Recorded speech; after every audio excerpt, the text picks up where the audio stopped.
불완전하게 완전해지다. 모아이와 함께한 일주일. 이스터섬. 이스터섬은 칠레에서 3,700km 떨어진 섬이다. 산티아고에서 비행기로 5시간 걸리고 시차도 2시간이 다르니 다른 나라라 해도 될 지경이다. 항공편도 란항공 독점이라 60에서 100만 원을 호가한다. 마지막까지 굳이 여기를 가야 할지 고민했는데 서태지의 모아이 뮤직비디오를 보면서 마음을 굳혔다. 2008년에 나온 모아이는 이스터섬의 모아이를 배경으로 한 곡으로 그곳에서 뮤직비디오도 촬영했다. 누군가 제주도 같다라는 허망함을 전해왔지만 바람이 세고 현무암이 많고 모아이가 도라르방을 조금 닮았다는 것 말고는 완전히 달랐다. 옛 원주민들이 이곳을 세상의 배꼽이라 생각했을 정도로 어디를 둘러봐도 막막한 태평양. 누군가 용기를 내 항해를 떠났어도 끝없는 바다에 좌절했을 이 험난한 위치가 마음에 들었다. 어릴 적 지구본을 돌려서 가고 싶은 나라를 손가락으로 찍으면 열의 하나는 나왔던 태평양. 그곳의 작은 섬에 와 있다는 기묘한 말이다. 이곳에선 당연히 섬 여기저기 산재한 모아이를 보는 것이 여행 스케줄의 최우선이다. 모아이 채석장이 있는 라노라카쿠, 15개의 거대한 모아이를 볼 수 있는 아오, 통가리키 등 모아이가 어떤 형태로 몇 개가 있는지 표시된 모아이 지도를 들고 찾아다닌다. 숙소와 상점들이 모인 섬의 유일한 마을인 앙가로아에서 먼 곳이라면 차를 가까운 곳이라면 걷거나 자전거를 대여야 한다. 시내라고 해봤자 차 경적 한 번 울릴 일 없이 한적하여 자전거나 바이크를 타도 위험하지 않다. 방목하는 말과 소가 도로를 점령하곤 하는데 양보하면 된다. 가만히 있으면 말들이 만져달라고 다가오는데 그만큼 여기에선 서로 해를 입히거나 끼치지 않음을 알고 있다. 편안하다. 이곳에서 사람들과 자주 나눈 대화는 모아이에 얽힌 미스테리다. 5m나 되는 모아이의 모자는 어떻게 올렸는지, 21m나 되는 모아이는 대체 어디서 그리 큰 돌을 구했는지 등 솔직히 좀 불편했다.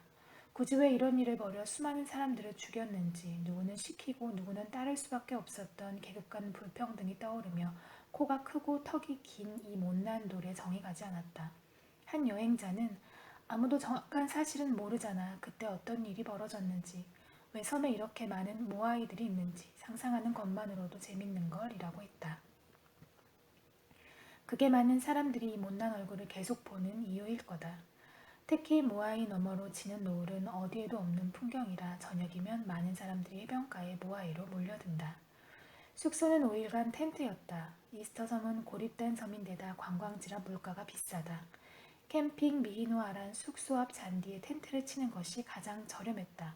부킹닷컴에서 미리 예약한 가격은 5일에 약 8만원. 침낭에서 자면 그리 춥지 않고 햇빛이 강한 낮에는 밖에서 활동하니 텐트에서 지내도 크게 불편하지 않았다. 오히려 텐트에서 먹고 자본 적이 없어 설레었다. 남미 여행자 단톡방에서 만난 3인이 함께 다녔다. 우리의 일정은 본능에 가까웠다.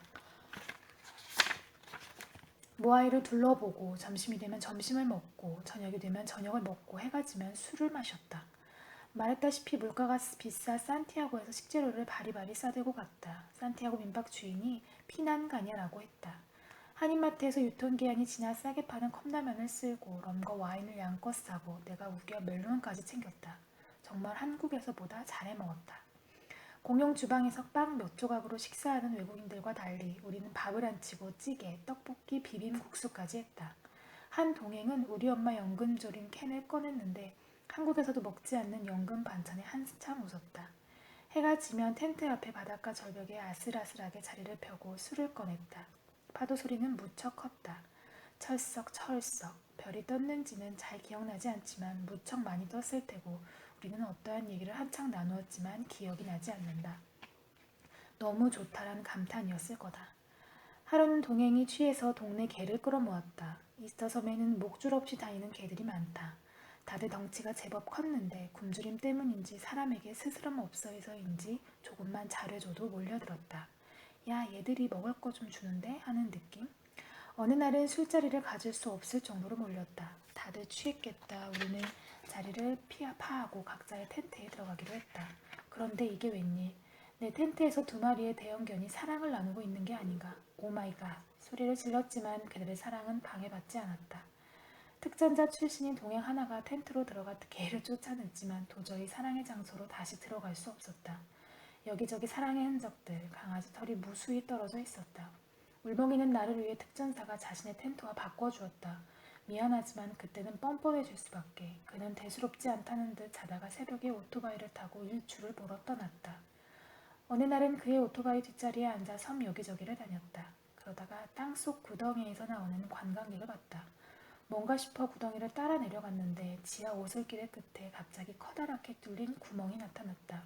바다가 보였다. 그 아래는 절벽이었다. 이스터 섬을 소재로 한 영화 라파누이에서 여주인공이 갇혔던 감옥 같았다. 그녀는 금기된 사랑 때문에 동굴에 갇혔다. 그 동굴에 하염없이 앉아있고 싶었지만 졸면 절벽 어딘가로 섬뜩해서 금방 나왔다. 낮엔 주로 해수욕을 즐겼다. 거북이가 놀러오고 현지인들이 우쿨렐레 비슷한 악기를 연주했다. 띵까띵까. 이곳이 천국이로세. 시크릿 비치도 찾아 나섰다. 도로에 인접한 해변이 아닌 현무암의 바위를 넘고 넘어 걸어가면 숨겨진 장소가 나온다. 우리 빼곤 사람이 거의 없었는데 하루는 중년의 여성과 젊은 남성이 우리를 무시한 채 미래를 즐겼다. 우리는 주먹밥과 맥주, 와인을 잔뜩 이고 지고 와서 한낮을 보내곤 했다. 태평양의 파도는 너무나 세서 귀싸대기를 맞는 기분이다. 기분 좋은 귀싸대기. 파도에 넘어지면서 수영복이 벗겨지기 일쑤였는데 올리면 그만이다. 지치면 해변가루와 주먹밥을 먹고 와인을 마셨다. 음악을 틀고 춤도 추었다. 발라드를 사랑하는 동행의 아이팟의 댄스곡은 시스타의 터치 마이 바디와 저스틴 팀버레이크의 섹시백 뿐이었지만 어떠랴. 비키니가 민망해서 살짝 흔드는 정도였는데 더 격렬하게 출 걸 후회된다. 세상엔 안에서 후회되는 게 더 많다. 살아있는 화산과 사랑의 밤, 푸콘. 푸콘에서 생명의 은인을 만났다. 그를 좋아했다. 칠레에는 2600여 개의 화산이 있다. 그중 푸콘은 현역으로 활동 중인 비아리카 화산이 있다. 20세기에만 3번 폭발했다. 언제 터질지 모르는 화산을 앞에 두고 정갈하고 작은 마을이 자리한다. 호스텔과 여행사, 트레킹 용품을 파는 가게 등 여행자를 위한 공간이 많다. 푸콘은 화산이 터지면서 흘러나온 용암이 만든 온천이 있고 비아리카 호수에서 레저를 즐길 수 있는 휴양지이기 때문이다. 이들은 거둘 뿐 많은 여행자가 비아리카 화산에 등반하려고 푸콘을 찾는다. 정확히 말하면 정상에서 용틀이 많은 불꽃을 보기 위해서다. 가이드는 컨디션 조절을 당부했고 등산 전날 밤에는 보디슈트 형태의 등산복과 등산화를 미리 입혀 치수를 체크했다. 나눠준 배낭에는 아이젠과 피켈, 스틱, 분화구에서 나오는 독가스를 박는 방독면, 눈으로 덮인 구간에서 겹쳐 입을 바지 등이 들어있었다. 그것만으로도 배낭이 꽉 차 준비해간 음식은 몇 개 빼야 했다. 사전 준비가 철저할수록 슬슬 불안해졌다. 그냥 등반이 아닌가 본데? 비아리카 화산은 풍경이랄 것이 없었다. 화산인지라 하단은 돌과 화산재로, 상단은 눈과 얼음으로 덮여있다. 오로지 분화구를 위한 행보다. 왕복 7시간 정도 소요되며 날씨가 좋지 않거나 폭발 낌새가 있으면 당연히 등반이 취소된다. 가이드 없이도 등반할 수 없다. 보통 10여 명의 가이드 2~3명과 짝을 지어 오른다. 이곳의 가이드는 세계 최고의 산악인이라고 우리 가이드가 말했다. 그는 이 일로 돈을 벌어 한국에도 가봤다고 했다. 대화는 이내 끊겼고 하산할 때는 호통이 오갔다. 그만큼 내가 산을 타지 못했기 때문이다. 초입은 리프트를 타고 올라갈 수 있다. 걸으면 2시간 정도 되는 거리다. 산은 오를수록 바람이 거세져 몸이 날아갈 지경이었다. 암석지대라 넘어지면 머리가 깨질 것 같았다. 눈물, 콧물, 화산재로 얼굴은 햇빛이었다. 가이드 없이 혼자 하산할 수도 없었다. 진짜 무서워졌다. 3시간쯤 올라가니 눈으로 덮인 구간이 나왔다. 아이젠을 끼우고 바지를 겹쳐 입었다. 눈사람처럼 부푼 몸은 움직임이 둔해졌다. 가이드가 소리쳤다. 내가 외칠 때마다 피켈 잡은 손을 바꾸란 말이야. 영어에 존댓말 반말이 있다면 그건 분명 화난 반말이었다. 피켈을 산에 찍어야만 몸이 고정될 만큼 바람은 더 거세졌다. 몰래 울었다. 정상에 오르자 나는 내가 아니었다. 자연에게 한껏 구겨진 가여운 인간. 정상에서 다들 분화구를 보기 위해 몰렸다. 이걸 보려고 산을 오른 거다. 분화구라는 커다란 구멍에서 연기가 펑펑 피어올랐다. 거센 바람이 나를 구덩이 속으로 밀어버릴 것 같았다. 기어서 분화구 근처로 갔다. 깊은 어딘가에서 불꽃이 튀었다. 한 걸음만 더 기어도 고개를 구덩이로 조금만 더 숙여도 불꽃의 입구가 보일 것 같았다. 등반할 때 나를 도와준 동행은 안타깝다는 듯이 말했다. 조금만 더, 조금만 더. 인생이란 이런 걸까? 라는 가짜는 생각이 들었다. 분화구를 위해 죽을 힘으로 올라왔는데 한 걸음 내디딜 용기가 없어서 목표를 이루지 못하는 것. 이 등반은 실패일까? 시간 낭비일까?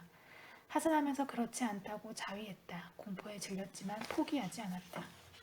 한 걸음 오를 때마다 전과 다른 내가 되었다. 물론 다시는 사전조사 없이 함부로 등반하지 않겠지만 하산 초반에는 눈썰매를 탄다. 그마저 몸이 튕겨 암석에 머리가 깨질까봐 즐기지 못했다. 하단의 화산재 구간은 너무 미끄러워 발목이 나갈 것 같았다. 가이드는 근육에 통증이 있을 테니 근처의 온천에 가라고 했다. 하지만 어디도 가고 싶지 않았다. 숙소로 돌아와서 씻어도 씻기지 않는 화산재를 씻어냈다. 몇 개월이 지나도 몸 어딘가에서 화산재가 나올 것처럼 곱고 가늘고 거센 가루였다. 샤워 후엔 발코니에서 술을 잔뜩 마셨다. 등반을 도와준 동행과 함께 위스키와 맥주를 풀며 앞으로의 인생을 이야기했다. 비가 세차게 내렸고 푸콘에 몇 개 없는 가로등이 희미하게 빛났다. 동행은 나중에 직접 집을 지어 어머니와 살고 싶어 했다. 돈을 모아 여행을 가고 돌아와 또 돈을 모아 여행을 가고 나중엔 나무집을 짓겠다고. 나는 그를 좋아하고 있었다.